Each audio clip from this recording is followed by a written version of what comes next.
నమస్తే, welcome to గాంధీవం.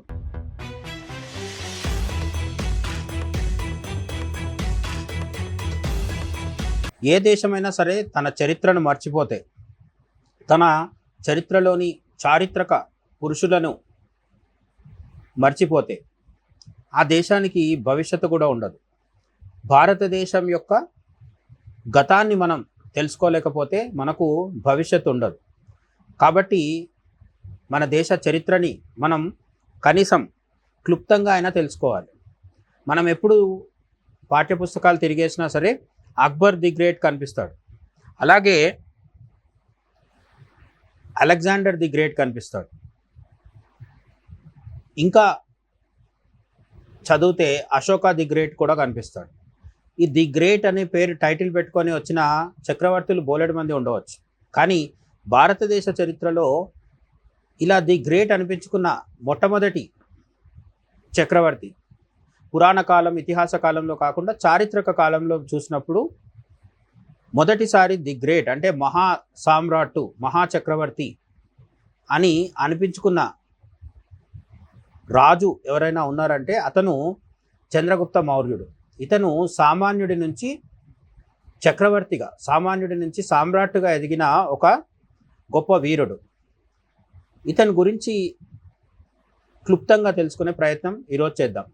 చంద్రగుప్త మౌర్యుడు ఒక సామాన్య నేపథ్యం నుండి వచ్చి భారతదేశ చరిత్రలోనే అతి పెద్దదైన మౌర్య సామ్రాజ్యాన్ని స్థాపించాడు.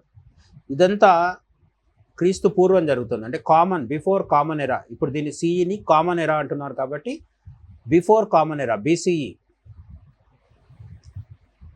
2500 సంవత్సరాలు, 2060, ఇప్పుడు ఇది 2026 సంవత్సరం. అంటే గత 2000 సంవత్సరాలు కాకుండా అంతకు ముందు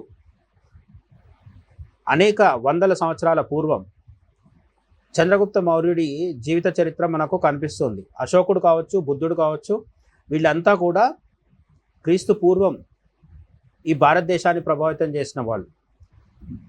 వాళ్ళలో అత్యంత ప్రధానమైన వాడు చంద్రగుప్తుడు అని ఎందుకు చెప్పుకుంటామంటే, చంద్రగుప్తుడి ముందు కూడా కొందరు రాజులు ఉన్నప్పటికీ చంద్రగుప్తుడిలాగా అత్యంత శక్తివంతంగా ఎదిగిన చక్రవర్తులు చాలా తక్కువ మంది. భారతదేశ చరిత్ర తెలిసిన చరిత్రలో తొలి మహాచక్రవర్తిగా నిస్సందేహంగా చంద్రగుప్త మౌర్యుడిని మనం చెప్పుకోవచ్చు అన్నమాట. పైగా ఇతను మరో రాజకుమారుడిగా యువరాజుగా జన్మించి సింహాసనం అధిష్ఠించి గొప్ప చక్రవర్తిగా మారలేదు. సాదాసీదాగా సామాన్యుడిగా ఉండి ఒక గొప్ప సామ్రాట్టుగా అధికారం చేపట్టి ఈరోజు మనం చూస్తున్న ఆధునిక భారతదేశమే కాకుండా అఖండ భారత్ అని మనం దేనైతే చెప్పుకుంటామో ఆ మొత్తం ప్రాంతాన్ని కూడా తన జీవిత కాలంలో పరిపాలించిన గొప్ప వీరుడు.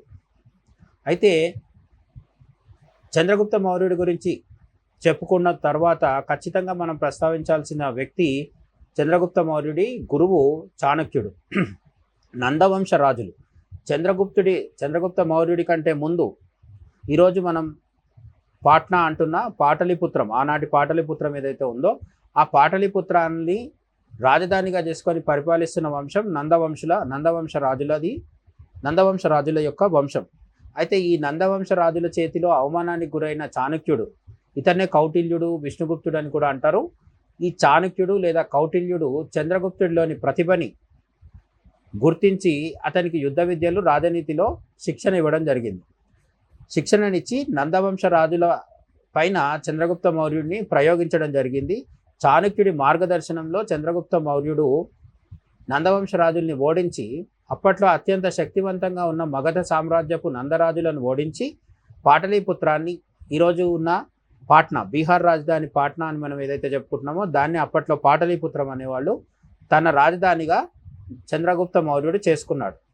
అలెగ్జాండర్ సైన్యంతో కూడా పోరాడటం జరిగిందని మనకు చరిత్ర చెప్తుంది. గ్రీకు వీరుడు అలెగ్జాండర్ మరణం తర్వాత ఆయన ప్రతినిధి సెక్యులస్ నికేటర్ను ఓడించి వాయవ్య భారతం అంటే ఈనాటి పాకిస్తాన్, ఆఫ్ఘనిస్తాన్, బలూచిస్తాన్ ఈ ప్రాంతాలు, వీటిని తన ఆధీనంలోకి చేర్చుకున్నారు. బీహార్లో ఉన్న పాట్నాలోంచి పరిపాలన సాగిస్తున్న చంద్రగుప్తుడు ఆఫ్ఘనిస్తాన్, బలూచిస్తాన్ వరకు కూడా తన సరిహద్దుల్ని విస్తరించి తన సామ్రాజ్యాన్ని సుస్థాపితం చేయడం జరిగింది.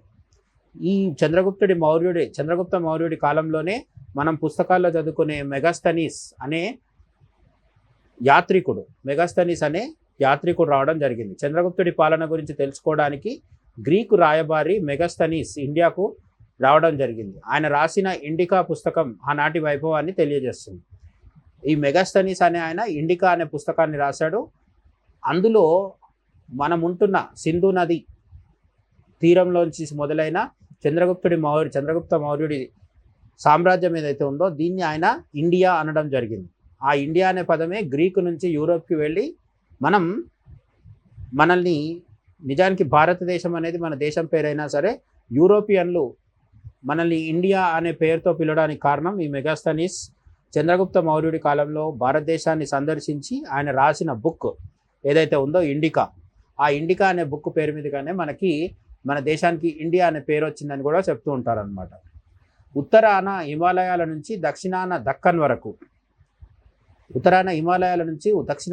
వరకు అంటే దక్కన్ అంటే ఇప్పుడు హైదరాబాద్ నగరం, తెలంగాణ ప్రాంతం ఇవైతే ఎక్కడైతే ఉన్నాయో దీన్నంతా దక్కన్ పీఠభూమి అంటారు. ఇక్కడ వరకు తూర్పున బెంగాల్ నుండి పడమరన హిందూకుష్ పర్వతాల వరకు దేశాన్ని ఏకం చేసిన మొట్టమొదటి రాజు చంద్రగుప్త మౌర్యుడు అనమాట. బెంగాల్ అంటే ఈరోజు మనం కోల్కత్తా, పశ్చిమ బెంగాల్, బంగ్లాదేశ్ అని మాట్లాడుకుంటున్న ప్రాంతం నుంచి మొదలు పెడితే దాన్ని వంగభూమి అనేవాళ్ళు. ఈ వంగభూమి నుంచి మొదలు పెడితే అంటే తూర్పు సముద్ర తీరం నుంచి మొదలు పెడితే హిందూకుష్ పర్వతాల వరకు. హిందూకుష్ పర్వతాలు అనేవి పాకిస్తాన్ దాటిన తర్వాత ఆఫ్ఘనిస్తాన్ ప్రాంతంలో ఇప్పటికీ మనకు హిందూకుష్ పర్వతాలు కనిపిస్తాయి.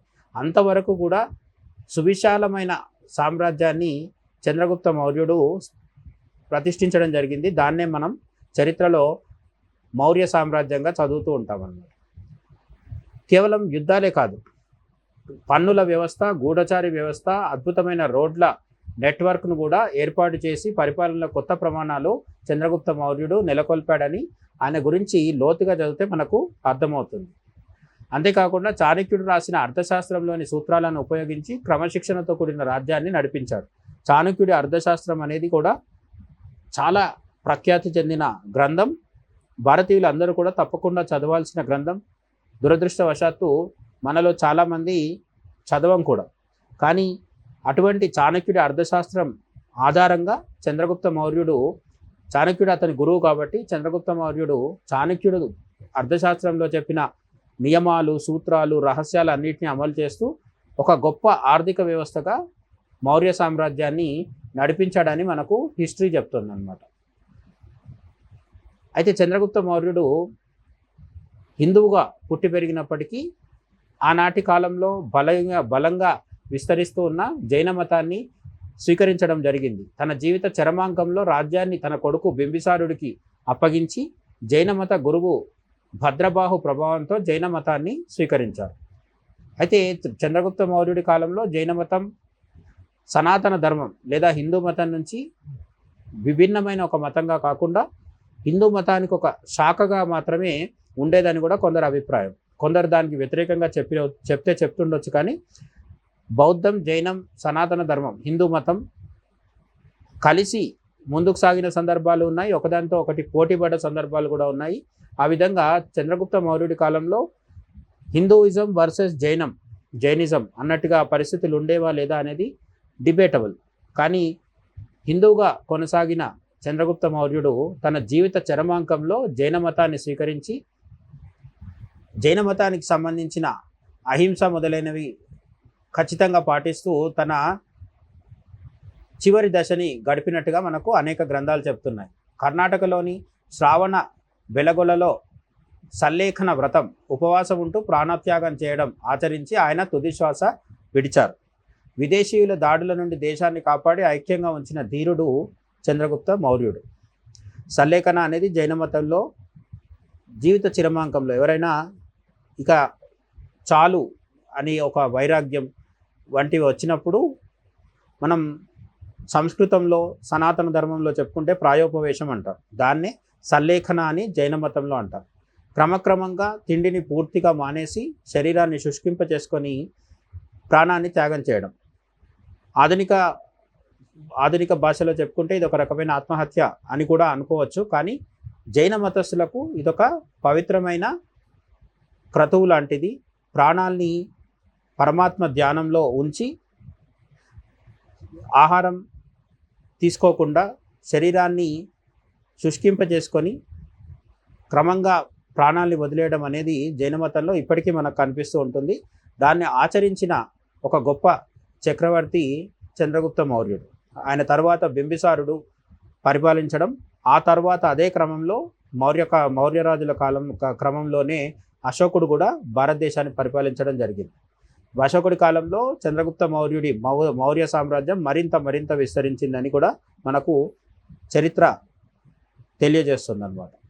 చంద్రగుప్త మౌర్యుడి గురించి, చాణక్యుడి గురించి మీకు తెలిసిన చారిత్రక అంశాలు, సత్యాలు కామెంట్ సెక్షన్లో తప్పకుండా చెప్పండి. మరో వీడియోలో మనం మళ్ళీ కలుసుకుందాం. జై హింద్.